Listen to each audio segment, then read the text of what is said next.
बच्चों, मैं अर्शिया निकट आज फिर हाजिर हूँ आपके सामने एक नए वीडियो के साथ। जैसा कि पिछले वीडियो में मैंने आपसे वादा किया था कि नेक्स्ट सेशन यानी लेक्चर 4 में मैं आपको हमारे third chapter force and pressure के न्यूमेरिकल प्रॉब्लम्स समझाऊंगी। तो आज हम इस वीडियो में कुव्वत और दबाव के अददी मिसालें या न्यूमेरिकल प्रॉब्लम्स देखने वाले हैं, जिसमें हम रियाजियाती सूरत के जो सवालात हैं इंशाल्लाह उनको हल करने की कोशिश करेंगे। तो इस सवालात को हल करने से पहले हमें कुछ अहम ज़ाब्ते या इम्पोर्टेंट फार्मूले के बारे में हमें समझना होगा। कुछ इंपॉर्टेंट फार्मूले आपके सामने है। पहला है pressure. Pressure is equal to force upon area. You can also write as F upon ए।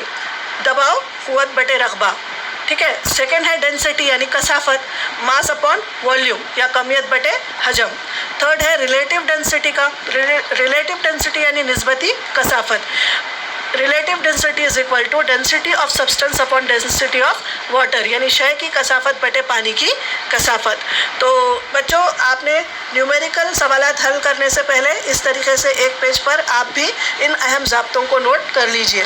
और अब आप आपकी दरसी किताब यानी टेक्स्ट बुक निकालिए और उसमें जो क्वेश्चन नंबर 5, 6, 7 और 8 है उनको हम हल करने की कोशिश करेंगे। तो सबसे पहला सवाल आपके सामने है, कंप्लीट द फॉलोइंग टेबल्स। तो यानी जो जदवल दिए गए हैं उनको आपको हल करना है। तो यहाँ पर जो पहला क्वेश्चन एक क्वेश्चन है उसमें 3 कॉलम्स दिए हुए हैं। पहले कॉलम में शय की कमियत यानी मास दिए हुई है जो कि किलोग्राम उसकी यूनिट है। सेकेंड कॉलम में आपको वॉल्यूम दिया गया है यानी हजम, मुकब मीटर या और नेक्स्ट है डेंसिटी यानी कसाफत, किलोग्राम पर मीटर क्यूब, ठीक है। तो अब पहला जो आपको उसमें इस कॉलम में आपको 2 प्रॉब्लम सॉल्व करने हैं, फर्स्ट और सेकंड। तो फर्स्ट में क्या चीज़ें दी हुई हैं, मास और आपको वॉल्यूम दिया हुआ है यानी कमियत और हजम। कमियत है उसकी 350 किलोग्राम और हजम है 175 मुकब मीटर। और तीसरा आपको डेंसिटी यानी यहाँ पर आपको क्या मालूम करना है, कसाफत। तो जैसा कि हमने पिछले अहम फार्मूलों में देखे, आपको यहाँ पर कौन सा फार्मूला इस्तेमाल करना पड़ेगा, कसाफत यानी डेंसिटी का। तो सबसे पहले हम लिखेंगे फार्मूला जो हमको इस्तेमाल में आने वाला है।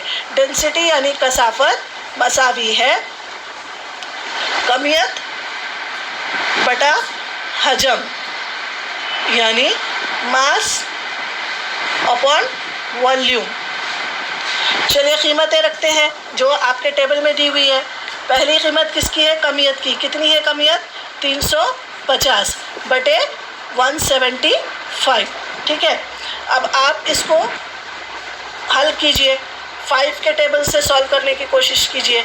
5 तिया 15, 2 बचे 5 पंजे 25, 5 सत्ते 35 और 0, फिर 35 एकन 35, 35 दूनी 70 यानी हमारी जो कसाफत है इस शय की या डेंसिटी है वो कितनी हो जाएगी, 2 kilogram per metre cube. This is our answer. So you have to write this answer here in the blank space that is 2। यहाँ पर उसकी जो है यूनिट दी हुई है, तो नीचे यहाँ आप नहीं लिखेंगे तो भी चलेगा, या अगर आप लिखते हैं तो भी कोई प्रॉब्लम नहीं है, ठीक है। यानी आपका आंसर आ गया। यहाँ पर हमने इसको इस तरीके से सॉल्व किया। अब इसका सेकंड जो है, सेकंड में यहाँ पर आपको मास मालूम करना है, मास की वैल्यू दी हुई नहीं है। वॉल्यूम आपको दिया हुआ है 190 और डेंसिटी दी हुई है आपको 4। तो इधर भी आपको डेंसिटी का ही फॉर्मूला यूज़ करना पड़ेगा। तो density is equal to mass upon volume. मालूम क्या करना है आपको, मास मालूम करना है। मास को यहीं पर रहने देते हैं। यहाँ पर क्या है, डेंसिटी है।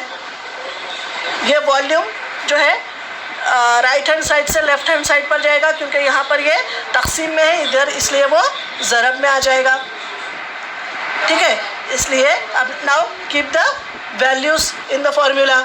मास is equal to density into volume. Density कितनी है, 4 इंटू वॉल्यूम कितना है, 190। नाउ आपको सिंपली मल्टीप्लाई करना है। 4 0 जा 0, 4 9 जा 4 9 है 36 के 6 हासिल आए 3, 4 1 4, 4 और 3 7 यानी 760 kilogram. This is your answer. यानी क्या मालूम करें हमने? मास। तो मास की वैल्यू कहाँ से आई आपके पास? हमने यहाँ पर डेंसिटी और वॉल्यूम की वैल्यू रखे, दोनों को मल्टीप्लाई हमने किया 4 × 190, 4 × 90 is equal to 760 kg। So write the answer here in the blank space 760 kg। Now come to the second table. Second table भी इसी तरह आपको सॉल्व करना है। इसमें आपको क्या क्या चीज़ें दी गई हैं? यहाँ पर दिया गया है डेंसिटी ऑफ मेटल यानी धात की कसाफत, डेंसिटी ऑफ वाटर यानी पानी की कसाफत, एंड रिलेटिव डेंसिटी निस्बती कसाफत। तो फर्स्ट पार्ट में आपको क्या मालूम करना है? Density of metal. अब यहाँ पर यह रिलेटिव डेंसिटी है तो हमको किसका ज़ाब्ता यूज़ करना पड़ेगा? यहाँ पर रिलेटिव डेंसिटी का। तो what is the formula for relative density? Relative density is equal to density of metal या कोई भी substance upon density of water.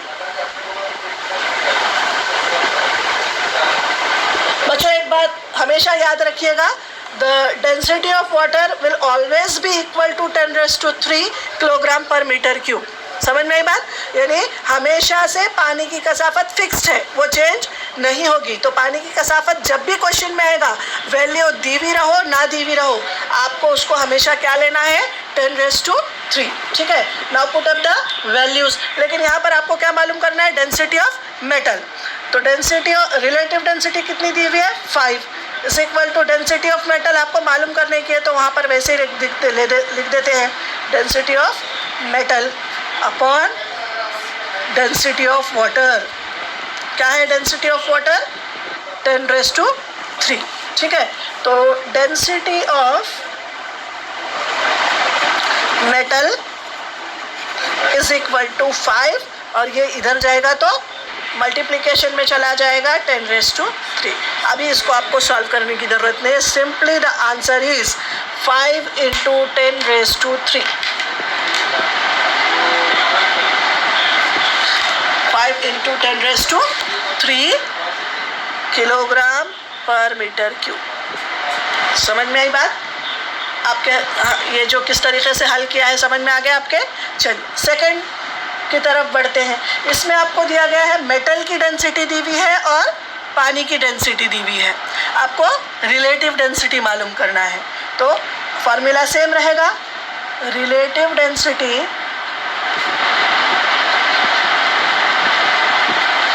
Is equal to density of water density of metal upon density of water.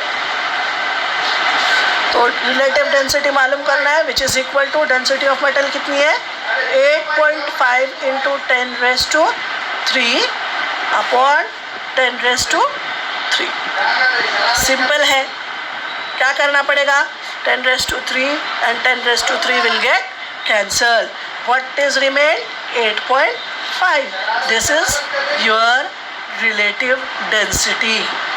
Understood? तो you have to write here 8.5. अब यहाँ पर इसको कोई value unit नहीं होती है क्योंकि मैंने आपको जब समझाया तब बताया था relative density has no unit.